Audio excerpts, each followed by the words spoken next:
ጥያቄ ልጠይቃችሁ። እኔና እናንተ እዚህ ምድር ላይ ነዋሪዎች ነን ወይስ ስደተኛ ነን? እምታምኑትን ንገሩኝ። መታወቂያችሁ የሚላችሁን አይደለም እናንተ የምታምኑት። እንደምትሞቱ ሆናችሁ ኑሩ፣ እንደምትኖሩ ሆናችሁ ስሩ።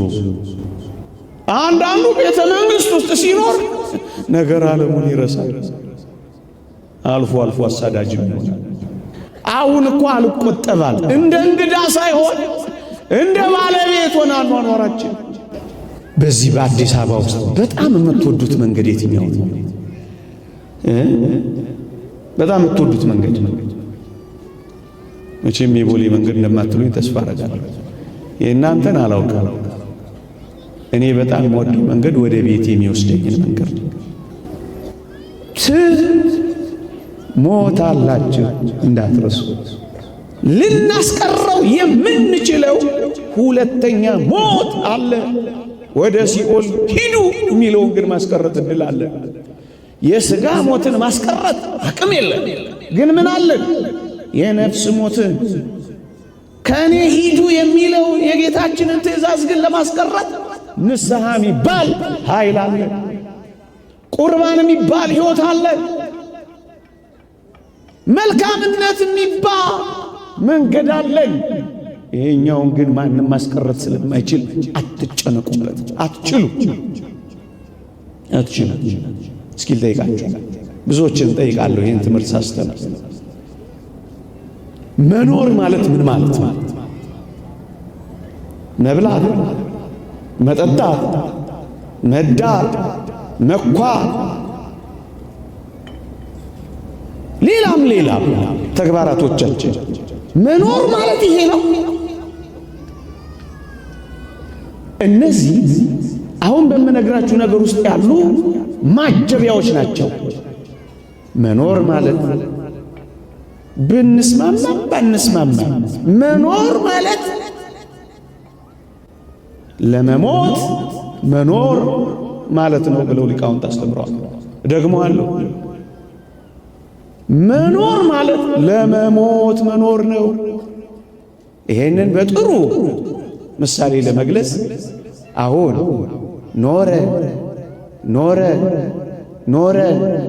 ኖረን ምን እንሆናለን? ኧረ ጮክ በሉ ነው አይደለም? ስለዚህ የምንኖረው ለመሞት ነው ብል ይስማማችኋል? አይስማማችሁም? ባይስማማችሁስ እውነቱ እኮ ይሄ ነው። እኔ እንደው ዲፕሎማት ልሆን ብዬ ነው እንጂ ጠየቅኳችሁ። አያችሁ፣ ሌላው ሁሉ ማጀቢያ ነው እዚህ ውስጥ ያለ ፓኬጅ እንጂ አሁን የምንኖረው ማጠቃለያው ለመሞት ነው። እውነት አሰብ አያችሁ፣ እንደዚህ አድርገን ከተረዳነው ጨዋዎች እንሆናለን። አፈንጋጮች አንሆንም። ጭምተኞች እንሆናለን። ከኃጢአት እንርቃለን። ዕለተ ሞቱን የሚያስብ ሰው ኃጢአት አይሰራም። በእውነት ፍርድ አለብኝ የሚል ሰው ግፍ አይሰራም። በእውነት ጠያቂ ያለኝ የምትል ምላስ ትሰበሰባለች። በእውነት በእግዚአብሔር ፊት አንድ ቀን መቆማችሁን እስኪ ጠዋት አስቡ። አንድ ሰከንድ በቀን ቀኑን ሙሉ እግዚአብሔርን በመፍራት መኖር ባትችሉ ጥቂት ፍልጥላሽ ሰከንዶችን ማይክሮ ሰከንድ ወስዳችሁ እኔ እኮ ማቆምበት ቀን አለ፣ ልቤ ያቆማል፣ ሰውነቴ ይቀዘቅዛል። ወይም የከፈናችሁትን የገነዛችሁ ወይም ሲሞት ያያችሁትን ሰው በህሊናችሁ እስኪ አስቡት። ያወራችሁ ነበር፣ ዝም አለ፣ ይስቅ ነበር፣ አፈጠጠ፣ ቆሞ ነበር፣ ወደቀ፣ ያነሳ ነበር፣ ተሸከም ነው። በቃ እንደዚህ እኮ ሆናለሁ። ሁል ጊዜ የሚያስባሰው በፍርድ ቀን መልስ እንዳለበት ያስባል። መኖር ማለት ለመሞት መኖር ነው። ግን ይህን ብቻ ስነግራችሁ ግፈኛ እንዳልሆን የምንኖረው ለመሞት ከሆነ የምንሞተው ለምን ይመስላችኋል? ለመኖር የዘላለም ሕይወት ለመኖር ክርስቲያን አሁን እንኖራለን፣ ለዘላለም ለመኖር እንሞታለን። የኖርኩት ለመሞት ነው፣ የምሞተው ለዘላለም ለመኖር ነው በሉና እሱ ሞት የማያሸብረው ክርስቲያንን እኮ ለዚህ ነው። ይሄ ነው እኮ ትክክለኛ ትርጉሙ። አሁን የምንቀሳቀስ ሕያዊት ነፍስ ያለኝ አፈር ከጥቂት ጊዜ በኋላ ግን ቆይቶ የሚነሳ ግን በመቃብር የሚቆይ አቧራ ነው፣ አፈር ነው። ይህን ማሰብ ትሁት ያደርጋል። ይህን ማሰብ ሩህሩህ ያደርጋል። ይህን ማሰብ ደካማ መሆናችንን ይነግረናል። ይህን ማሰብ አጓጉል ደፋር እንዳንሆን ያግዘናል። እናስ ትሞታላችሁ ስላልከን በቃ ሁሉንም ነገር እንተው። አሁን ስንገባ ጭርምት ኩርምት እንበል፣ ዕቃችንን እናከፋፍል፣ ማግባት እናቁም፣ ከጮኞቻችን ጋር ማታ እንወያይ፣ ቻታ እንደራለን፣ በቃ እናቁም፣ ስራ ጠዋት አንግባ፣ በዚሁ እንቅር እዚሁ ደገኛ አባቶቻችንን ምክር እናምጣ። ምን የሚል እንደምትሞቱ ሆናችሁ ኑሩ። እስኪ በሉልኝ፣ ስትኖሩ እንደምትሞቱ ሆናችሁ ኑሩ። አይ እኔ ልናገር እናንተማ የመጀመሪያ ይሆናላችሁ። ይበቃ። እንደምትሞቱ ሆናችሁ ኑሩ፣ እንደምትኖሩ ሆናችሁ ስሩ። እንደምትሞቱ ሆናችሁ ምን በሉ? ኑሩ። እንደምትኖሩ ሆናችሁ ግን ምን በሉ? ስሩ። በስራችሁ ውስጥ አንድ ቀን መሞታችሁ አትርሱ። ጥያቄ ልጠይቃችሁ። እኔና እናንተ እዚህ ምድር ላይ ነዋሪዎች ነን ወይስ ስደተኛ ነን? የምታምኑትን ንገሩኝ። መታወቂያችሁ የሚላችሁን አይደለም እናንተ የምታምኑት። መታወቂያችሁማ ነዋሪዎች ይላል ነው ነው። የእግዚአብሔር ቃል እንዲህ ይላል። መዝሙር 118 ነቢዩ ዳዊት ቤተ መንግሥት ውስጥ እየኖረ እኔ በምድር ላይ ስደተኛ ነኝ ይላል። አንዳንዱ ቤተ መንግሥት ውስጥ ሲኖር ነገር ዓለሙን ይረሳል። አልፎ አልፎ አሳዳጅ ይሆናል። ቤተ መንግሥት ውስጥ እየኖረ እኔ በምድር ላይ ምንድን ነኝ? ስደተኛ ነኝ። ጎበዝ። ይሄ ኦሪጂናል የሆነ ቦታችን የተፈጠርንበት አኗኗራችን አይደለም። መኖሪያ ሳይሆን ሁል ጊዜ እንደምንለው መቆያ ብቻ። እርፍ የምንልበት ሳይሆን እልፍ የምንልበት። ለዚህ ነው እኔ በምድር ላይ ስደተኛ ነኝ የሚለው። ስደተኛ ሰው እንግዳ ስለሆነ ቁጥብ ነው የሚሆነው። አሁን እኮ አልቆጠባል። እንደ እንግዳ ሳይሆን እንደ ባለቤት ሆነ አኗኗራችን። ከባለቤትም አለፈ እኛም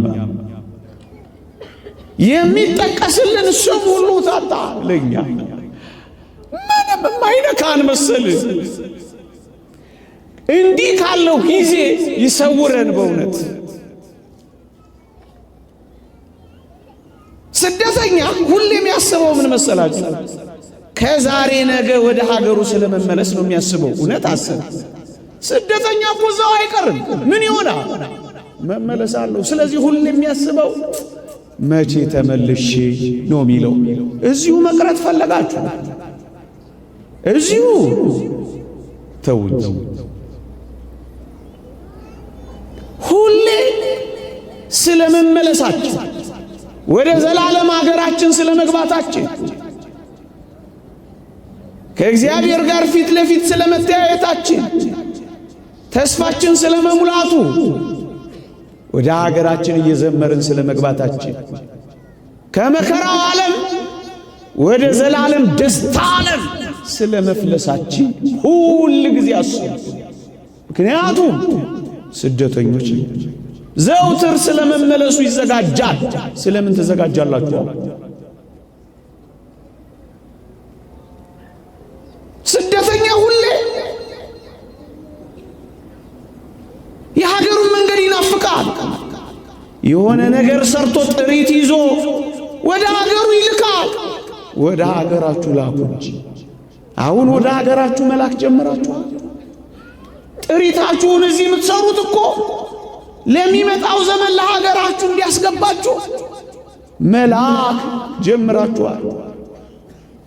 ኤክስፖርት ማድረግ ጀምራችኋል። ላኪ መሆን ጀምራችኋል።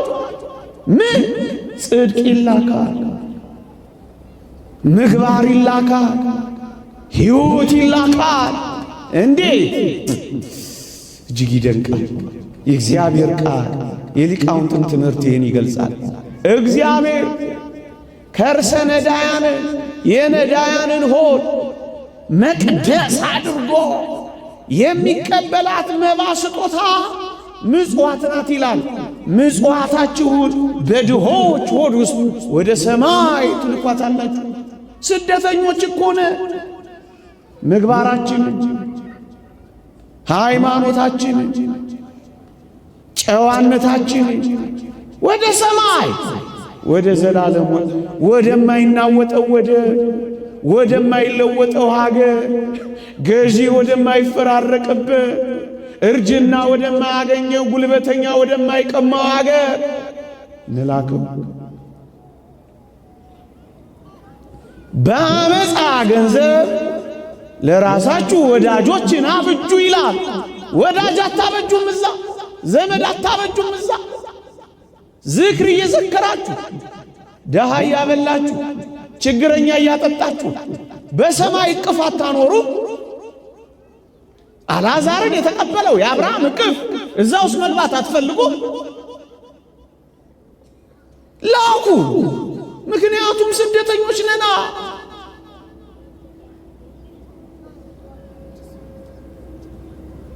ስደተኞች ነን። ጥሪቱን የሚልክ ስደተኛ መላከ ብርሃን ሰላማ የሚባሉ ነበሩ አሉ እዚህ ሀገር እኛ ጋር እጅግ ግሩም ክርስቲያን እና ምን ያደርጉ ነበር ይባላል? ገንዘባቸውን ለድሆች እየሰጡ ለተቸገሩ እያካፈሉ የተራቡትን እያጠገቡ የተጠሙትን የታመሙትን እያስታመሙ የደከሙትን እያበረቱ በሚገርም ማካፈል ሕይወት ኖሩ። ከዚያ ምን ሆነ መሰላችሁ? እዚህ አካባቢ ያሉ የሚያዩአቸው ሰዎች ምን ብለው ይነቅፏቸው ጀመር? ምን ነው ሀብትህን እንደዚህ ጠላኸው አሏቸው። ምክንያቱም ጠላኸው ያስባሏቸው እንደ መበተን ቆጠሩት፣ እንደ መዝራት አልቆጠሩት። ምን ነው ጠላኸው ዝም ብለህ በተንከው ሀብትህን አሏቸው። እሳቸው ምን አሉ ይባላል? በጣም አስደናቂ ቃል ተናገሩ ይባላል። ምን አሉ ይባላል?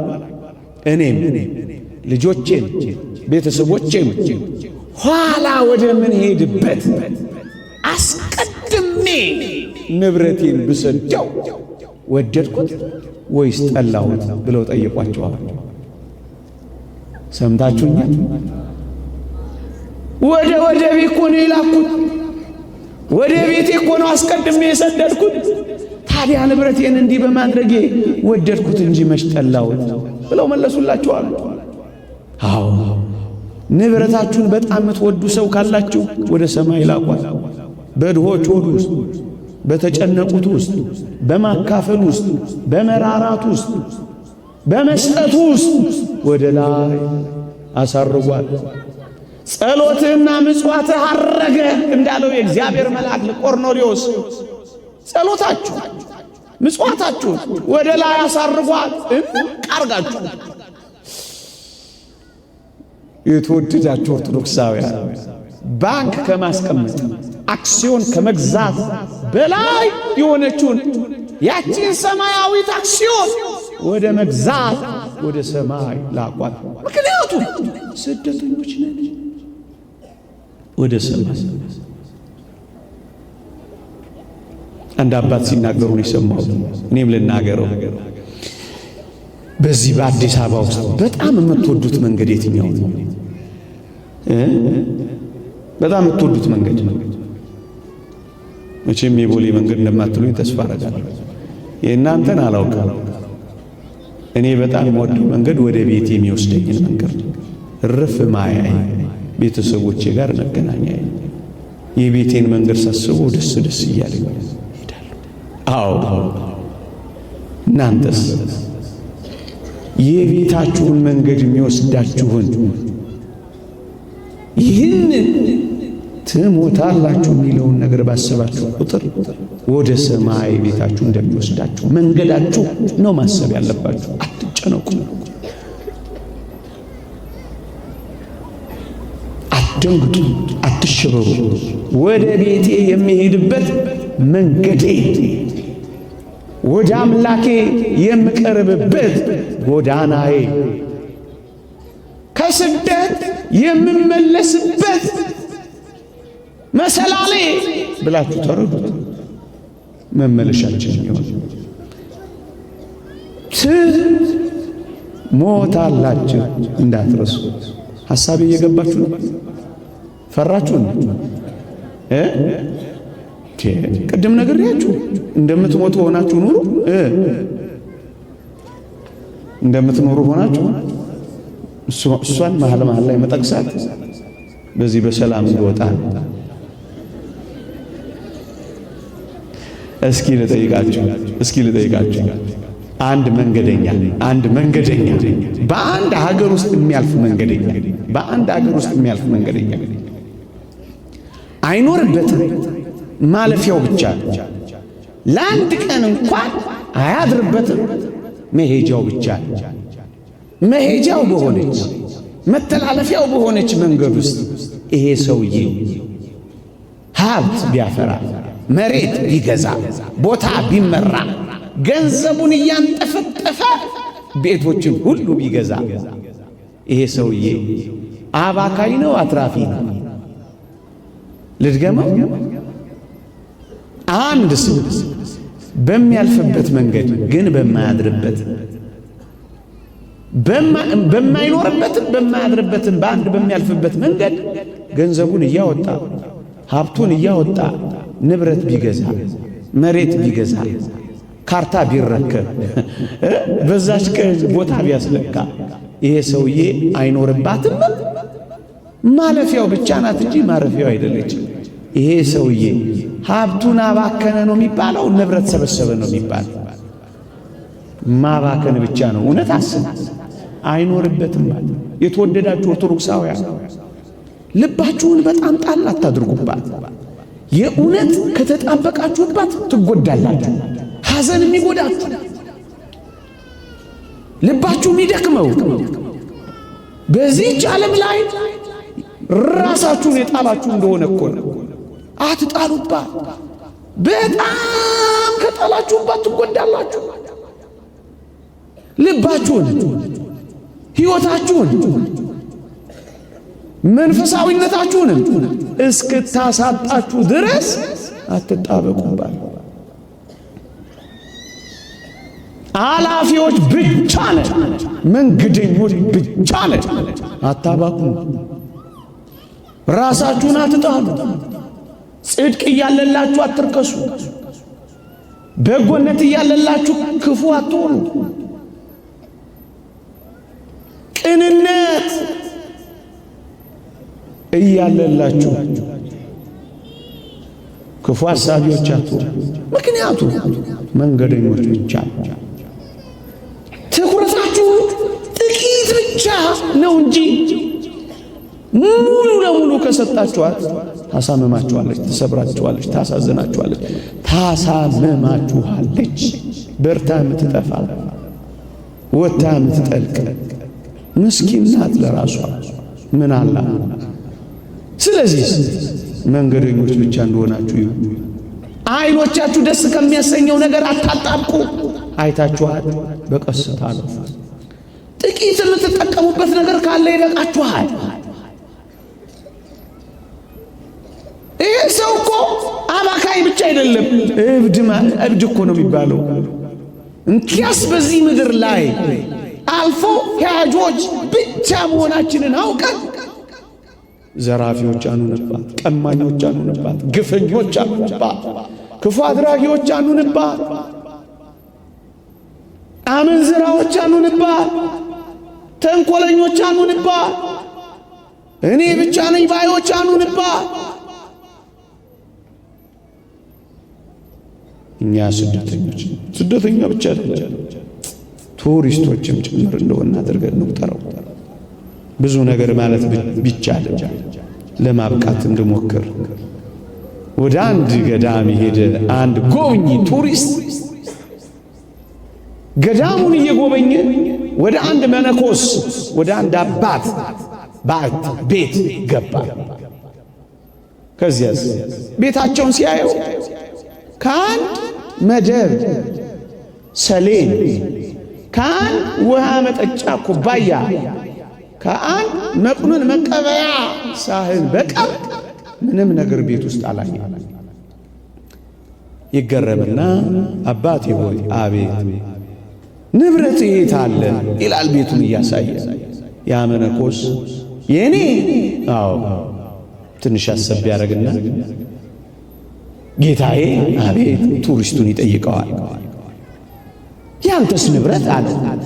ቱሪስቱ ደንገጥ አለና በጥያቄው ግራ በመጋባት የኔ ንብረት? አዎ እኔ እኮ እዚህ እናንተ ገዳም ቱሪስት ብቻ እኮ ነኝ፣ ለዚህ እኮ ነው ንብረት ይዤ ያልመጣሁት አለው።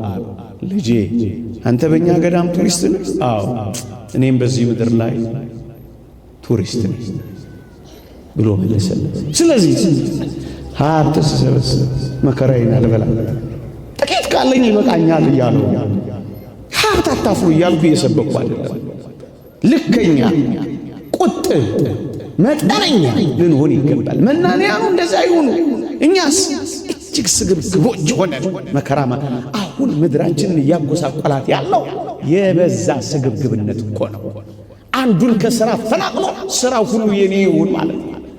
አንዱን አስርቦ ሌላውን ያለ ልክ ማጥገብ የኩ ስግብግብነት ነው። ብዙዎች አይኑሩ ይሞቱ፣ እኛ ብቻ ሕያው እንሁን። ከዚህ የበለጠ ስግብግብነት አለ? የሚነካው ሁሉ ሌላውን ይግደል፣ እኛ ግን ተጠንቅቀን እንኑር። ከዚህ የበለጠ ስግብግብነት አለ? እኛ ብቻ ያማረን፣ እኛ ብቻ መብራት ይብራልን፣ ሌሎቹ ይጨልምባቸው። ከዚህ የበለጠ ስግብግብነት አለ? በጣም አትስገብገቡ ነው መልእክቱ። በልካችሁ ክርስቲያን በመጠን ነው የሚኖረው። በመጠን የእግዚአብሔር ቃል እንደሚል በመጠን ኑሩ፣ በልካችሁ ኑሩ። ይበቃኛል ማለት ማትረፊያ ነው። የዚህ ዓለም ኑሯችን የዘመናት ጭማሪው እንኳን አደረሳችሁ ጋጋታው በዋናነት ለሚመጣው ዓለም ለመዘጋጀት ነው። አንተ ጥያቄ ልጠይቃችሁ፣ ለመሞት ለመሆኑ ታቀዳላችሁ? ለመሞት ታቀዳላችሁ? ለመሞት አቀዳችሁ ታውቃላችሁ ሆይ? ጮክ በሉና በሉ። እኔ ያለ እየደከምኩ ስቴት አድርጉልኝ። ጮክ በሉ። ለመሞት አቀዳችሁ ታውቃላችሁ? እንግዲህ አሁን ጥያቄ ልጠይቃችሁ፣ እድር የምትገቡት እና ሰርግ አደርጋለሁ ብላችሁ ነው? አሁን ጥያቄን ልትገመው፣ ለመሞት አቀዳችሁ ታውቃላችሁ ወይ? አዎ እንደሱ ነው። አይ ደህና የተማራችሁ ናችሁ በእውነት።